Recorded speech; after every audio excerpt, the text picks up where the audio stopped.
Nathalie Baye, toujours là pour soutenir sa fille Laura Smet. Nathalie Baye, l'actrice va fêter ce vendredi 6 juillet ses 70 ans et n'a jamais arrêté de défendre sa fille Laura Smet, qui continue de la bluffer.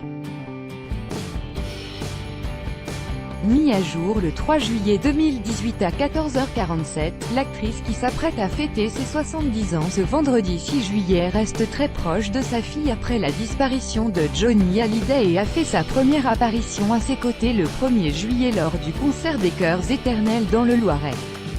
Si elle préfère rester discrète à propos de l'affaire de l'héritage de l'artiste, Nathalie Baye a posté deux étranges photos sur Instagram, dont celle d'un gorille tenant son bébé dans les bras avec écrit « Patouche » qui pourrait faire référence à sa fille. Toujours là pour la protéger, elle a d'ailleurs joué dans le premier court-métrage de Laura Smet et a été bluffée par sa fille, selon ses propos sur Instagram. Depuis l'affaire de l'héritage de Johnny Hallyday, Nathalie Baye a déjà pris position en défendant sa fille Laura Smet et fustigeant Laetitia Hallyday et la famille Boudou, seule bénéficiaire du testament de Johnny. Mais interrogée par l'Obs, Nathalie Baye a refusé d'en dire plus lors d'une conférence de presse pour un téléfilm. D'un ferme, je vous arrête tout de suite, celle qui a partagé la vie de Johnny Hallyday de 1982 à 1985 a revendiqué une grande distance avec ces sujets. Vous n'imaginez pas le nombre de sollicitations que j'ai reçues pour m'exprimer, a poursuivi Nathalie Baye, concluant d'un ton sec, je n'ai aucune envie de le faire. Le soutien de Nathalie Baye à sa fille est toujours présent après les difficultés et les coups durs subis par Laura Smet au fil des années, des problèmes de drogue et d'alcool aux tentatives de suicide. Elle a récemment confié dans Marie-Claire à propos de sa fille que « elle est tendre, profondément gentille et très solide. Elle possède maintenant une rigueur incroyable et a tenu à rassurer sur son état, c'est même une vraie militante anti-addiction. Depuis 5 ou 6 ans, elle va aux réunions et elle entraîne ceux qui en ont besoin. »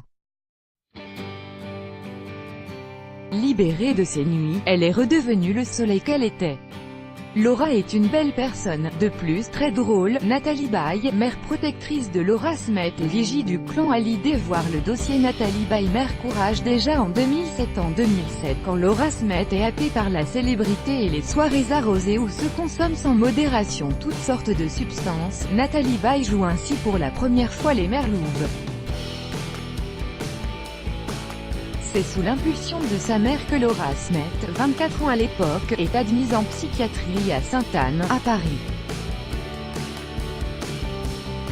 Nathalie Baye rend alors visite chaque jour à la convalescente, affrontant les paparazzis et aménageant son planning de tournage. Elle est cette année-là l'héroïne de Passe-Passe de Tony Marshall. Quelques mois plus tard, quand Laura Smet rechute, Nathalie Baye va plus loin encore, elle suspend sa tournée au théâtre et renonce à un téléfilm, La Dame de Montsoreau, pour France 2. Une tournée promotionnelle est aussi annulée. La mobilisation de Nathalie Baye pour Laura Smet devient totale, exclusive. L'actrice se charge du régime de sa fille et s'assure qu'elle mange quotidiennement des repas équilibrés, comme le racontera Laura Smet elle-même dans le magazine Elle. Quelques mois plus tard, surtout, Nathalie Baye pousse sa fille à rompre avec la « mauvaise personne » de son entourage, lui conseillant de changer de numéro pour s'éloigner des fêtards et des dealers. « Elle m'a énormément soutenue », déclara Laura à l'Express au sujet de cette période difficile, tirant le portrait d'une mère qui a toujours les mots justes et apaisants. Quand Nathalie Baye démentait une tentative de suicide de Laura Smet se sortira progressivement de cette dépression, et notamment grâce à ses parents. Mais en janvier 2010, la presse rapporte une tentative de suicide de Laura Smet. Nathalie Baye doit alors monter au créneau médiatique pour défendre la vérité sur sa fille. Dans un communiqué transmis à l'AFP à l'époque, Nathalie Baye pointera un harcèlement médiatique vulgaire et impitoyable, et rectifiera le tir. Laura Smet, alors hospitalisée au Val-de-Grâce, a été victime d'un malaise et toute mention d'une tentative de suicide constitue un mensonge éhonté. Je ne peux pas laisser dire, écrire, tant d'infamies, de bêtises, d'horreurs et de mensonges à propos de ma fille Laura Smith, écrivait ainsi Natalie Baye le 6 janvier 2010. Laura n'a laissé aucune lettre, mot chez elle à l'intention de sa famille, elle n'a jamais tenté de mettre fin à ses jours. La mère protectrice n'hésite pas alors à montrer les crocs et à prévenir qu'on ne s'attaquera pas ainsi à sa fragile progéniture. La vie a repris alors un tour complexe pour Laura Smith, qui est en couple avec Julien Delajoux. Ce dernier n'est autre que le frère de Stéphane Delajoux, le chirurgien avec lequel Johnny Hallyday est en conflit. Après avoir frôlé la mort, Natalie Baye n'évoquera pas cette question dans son communiqué, mais elle ne manquera pas d'ajouter que les événements récents qui ont frappé son père ont beaucoup fragilisé Laura Smith, une jeune femme extrêmement sensible, encore fragile certes, mais avec aussi une grande joie de vivre. Natalie Baye, j'ai refusé des tournages lointains. Natalie Baye s'est elle-même exprimée sur ces périodes difficiles, bien avant la mort de Johnny Hallyday et les affres que sa famille traverse depuis. En octobre 2015, alors que Natalie Baye et Laura Smith s'apprêtent à apparaître ensemble dans la série 10%, dans leur propre rôle, Natalie Baye rappellera les sacrifices qu'elle a concédés pour sa fille. J'ai refusé des tournages lointains parce qu'il me fallait être là, auprès de ma fille. Il faut simplement arriver à équilibrer les deux. Et quand je ne tourne pas, je suis présente à 200%, lâchait-elle alors au quotidien belge le soir. Présente parfois aussi pour aider sa propre fille dans son envie de jouer la comédie.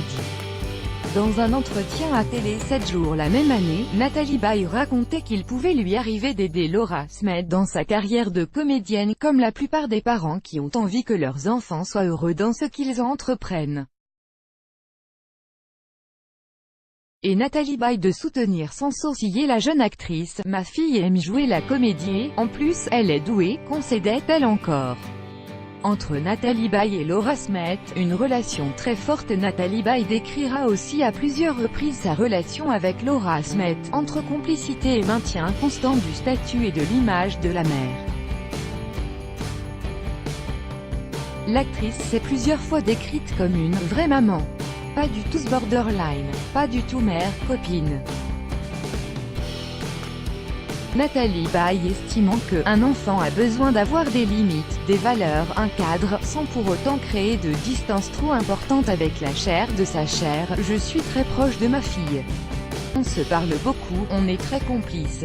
De quoi, si ce n'est expliqué, du moins apporter des éléments de compréhension sur ce qui est en train de se passer aujourd'hui dans l'affaire de l'héritage. » Nathalie Baye, la biographie express. Nathalie Baye est une actrice née le 6 juillet 1948 à Mainville dans l'Eure, France. Fille d'un couple de peintres, Nathalie Baye grandit dans une famille bohème et sans moyens. Mauvaise élève, elle se passionne pour la danse avec l'idée de ne plus dépendre financièrement de ses parents et de prendre sa revanche sur l'école. À 14 ans, elle part à Monaco suivre l'enseignement de Marika Besobrasova, le professeur de danse classique ayant formé Nureyev.